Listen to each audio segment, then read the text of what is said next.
Hey guys, this is Camfrey15. I am back at it with another video for you guys, and we are back with some more My Hero Academia manga chapter review.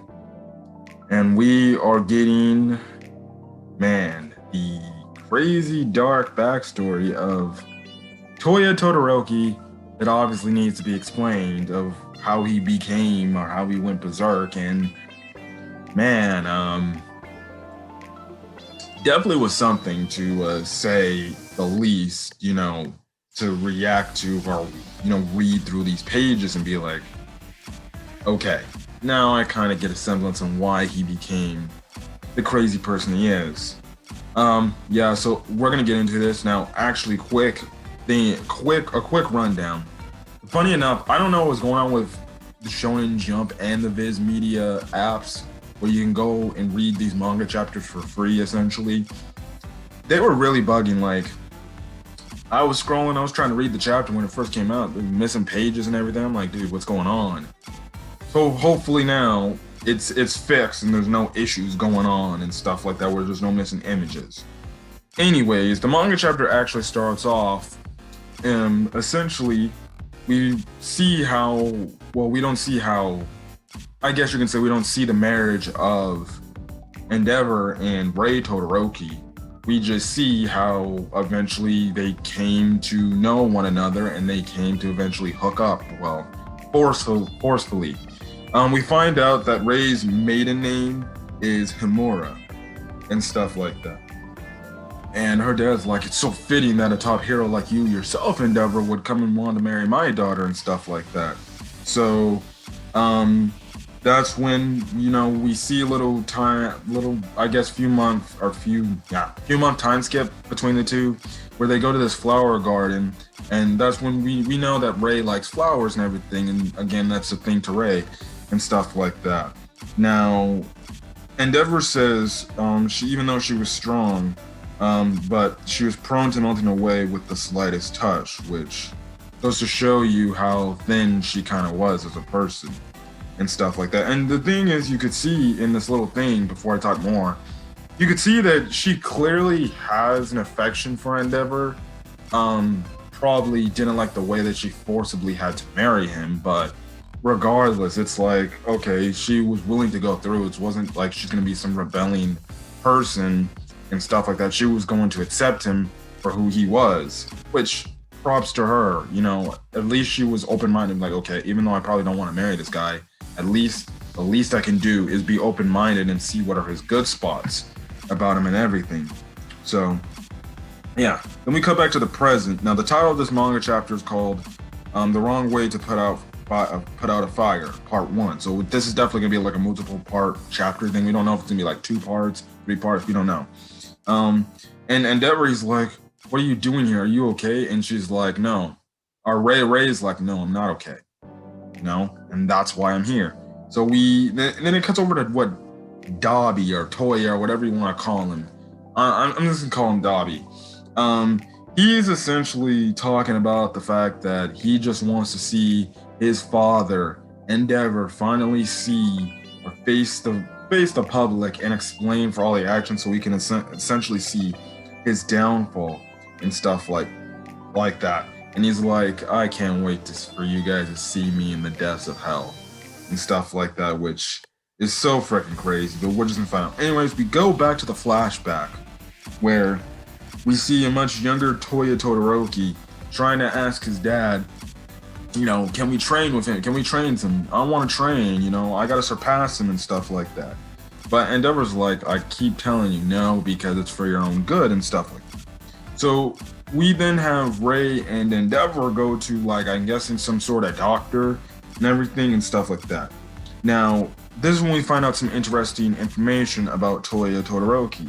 The doctor goes on to say, your son has inherited an even more powerful flame or form of the fire-based quirk factor, but he takes after his mother physically, meaning he's not built to endure fire, but rather to withstand freezing temperatures. So what essentially a more dumbed down, I guess, better explanation is essentially, which it's still understandable, but essentially because we know that, Dabi's flames are much more hotter, he's got that quirk factor. So okay, he's strong, but the problem is he's got his mother's, I guess you can say, thin ice shell, I guess you can say, of skin, and it essentially burns away. So essentially, the thing is, he would need somebody with like a cool down base quirk, like a water quirk, or even heck, an ice based quirk to cool him down to make sure he's able to be good and stuff like that. And it's very interesting because it's like, well, dang, that means he would probably have to team up with somebody that clearly freaking, that clearly would have to go out there and freaking be like an assist person where it cools him down. But at the end of the day, you see this and it's like, this kid can't become a hero. This dude, even though he's got a quirk, he can't become a hero because he'd probably be putting himself more in danger than trying to save people and everything. And it's like, okay, interesting enough. Is this why he went crazy a little bit? And things like that. Now the doctor goes on to say, he's like, are you sure you want to do this? Because it's kind of illegal, like, to create your own child based on both your quirks and everything and stuff like that. Like, it's a taboo in this quirk-based society. But obviously, we know Endeavor just is like, F the BS. I want to freaking surpass All Might. I want my kid to surpass All Might. And you see him, just going mad at the fact that he wants to surpass All Might so bad that he's like, no, screw that. I need to make me a dang child and stuff like that. And then in the meantime, we see how crazy Toya Todoroki is starting to become, how his behavior, his personality is starting to change because he's talking to his younger sister Fuyumi, and essentially Fuyumi's like telling him, like, listen, I don't want you to get hurt and stuff like that. I'm just being a good little sister to look out. And essentially Toya's like, be quiet. I know my body better than anybody, and I'm gonna be the one to surpass him. And it was Dad who lit that fire under me and stuff like that.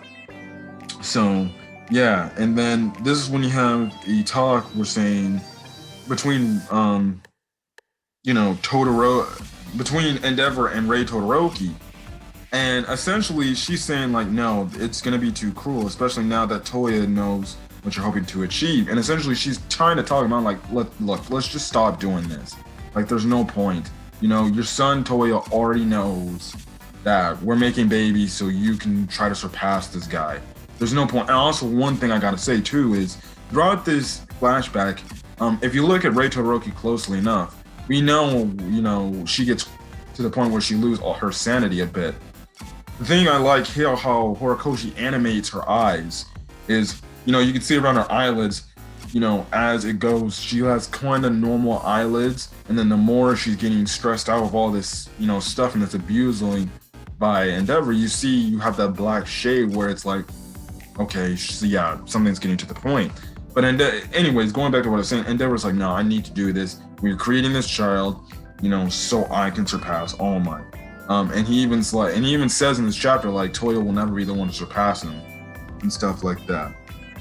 So, we obviously see that, they go through their two kids, which is obviously Natsu, and then we get Shoto finally being born and everything. And again, like I said, you see the eyelids on Rei Todoroki start to get darker as time progresses, because obviously, she's freaking getting abused really bad by Endeavor and everything. And then, like I said, that's when you have Shoto born and everything. And then kind of you see an interesting freaking panel of the three characters, Endeavor, Rei, and Dabi. You have obviously Endeavor looking like he's overjoyed. Rei looks like it's finally over. Like, she looks relieved. And, again, she still looks like she's gone through a lot of stress. But Dabi, on the other hand, looks like these mother effers really did it, didn't they? And stuff like that. And you can see how, and then the next panel, you see how crazy he's getting after some time passed. You see, like, he's in this area where he's like, I can surpass him, Dad, See, look how strong my flames are. He's like, at this point, he's lost all sanity. He looks like he's lost all sanity. He's like, look at me. This kid is going crazy. And again, he's a kid. Wow, they don't specify what age he is around this time. I'm guessing he could have been old enough to understand what he was doing wasn't right, and stuff like that. Now, this is when the heat of the chapter comes up. Now, when Endeavor tries to tell, Toya, listen, you need to stop this. You don't get it, do you? And stuff like that. And you see Endeavor, he's kind of trying to avoid the situation of telling him, like, listen, you can't be a hero because of these reasons. And again, maybe, when they found out that information, maybe they shouldn't listen. I say every party's here to fault. Dabi's whole thing, especially knowing how old he was, like I said, he probably had to be in 13, 14, old enough to understand some things right from wrong. It was on his fault for not being more understanding. It was Endeavor's fault for doing all he did. And I guess you can say you can take a little bit of the blame to Ray's fault for, I guess you can say, not being there to console Toya as much as the next person. But again, she was also being abused as well. But I say that everybody here is at fault and stuff like that. So, Endeavor's trying to calm him down, and he's trying to tell him, listen, this is why you can't do it. He's like, Toya, you have to look beyond all this. Play with Natsuo, Fiume, make some friends at school. He's essentially telling him, like, listen, be a regular person. You don't have to be a hero. You can be, something else in life and everything. He's telling him, like, he's essentially trying to tell him you can't be a hero without saying it completely and stuff like that. And essentially it's like, listen, it's okay. This will be a distant memory. You'll get over this eventually and stuff like that. But then that's when Toya retorts and he's like, the kids at school all say they want to be heroes. And I can't understand that. And this very crazy panel, he's like, it's because I got you as my father and stuff like that. And he goes on, he's like, you lit this fire under me, Dad. I'm not going to pretend like this fire ain't here. My passion for trying to surpass who you want me to surpass ain't here. Endeavor. And he's like, look at me. And I was like, yo, he's powerful. I'm like, bruh, Toya's turning it up. He's like, he's getting powerful. He's like, look at me. I'm like, bruh. In today's society, if you have a kid tell their parents, look at me like that, I'm sorry. Your kid is getting slapped upside the head. You do not ever tell your parents, look at me, in a commanding way and stuff like that. And in the meantime, the chapter ends off with Toya looking to attack Shoto Todoroki. And Shoto is only a baby at this time. And then Ray essentially says, you don't get to claim you're hurting more than anyone else. And you're not the only one who didn't really see him. Essentially saying, I saw what he was going through.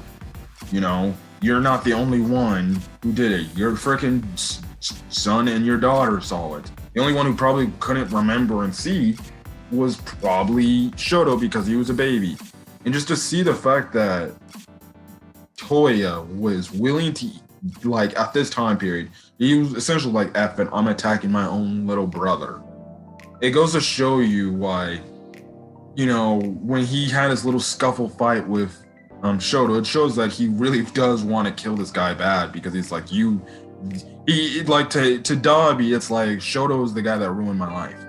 Yes, Endeavor freaking didn't help, but Shoto was the guy. He was the breaking reason. And again, it's an emotional reason. It's emotional backstory. We're going to see what happens probably next week, which, again, we don't have no break. My God, no break. I know One Piece. I don't read the manga for One Piece, but I know One Piece, the manga went on a break, and I'm like, okay, maybe my hero goes on a break. No, we're getting another chapter next Sunday, so I'll take it. I'll enjoy it, and My Hero Academia is really doing good. This Toya backstory is really freaking insane with how it's going. I wonder, as the more they do this backstory, I wonder how they're going to explain how he got himself into the situation where he essentially burned and he lost all his jaws and, stuff like that. Anyways, guys, this has been Cameron 15. If you guys liked the video, leave a like. In the comment section, your thoughts on this manga chapter review for My Hero Academia, as well as hit that subscribe button if you want to get more My Hero Academia content, as well as hit that notification bell icon to get more content, a knowledge of content whenever I upload to the channel. Anyways, guys, hopefully you guys are having a great rest of your day or night or whenever you're checking out this video. Till then, guys, hopefully you guys staying safe out there and have a great, and I mean great, safe day. Till then, guys, I'll catch you guys on the next video. Peace.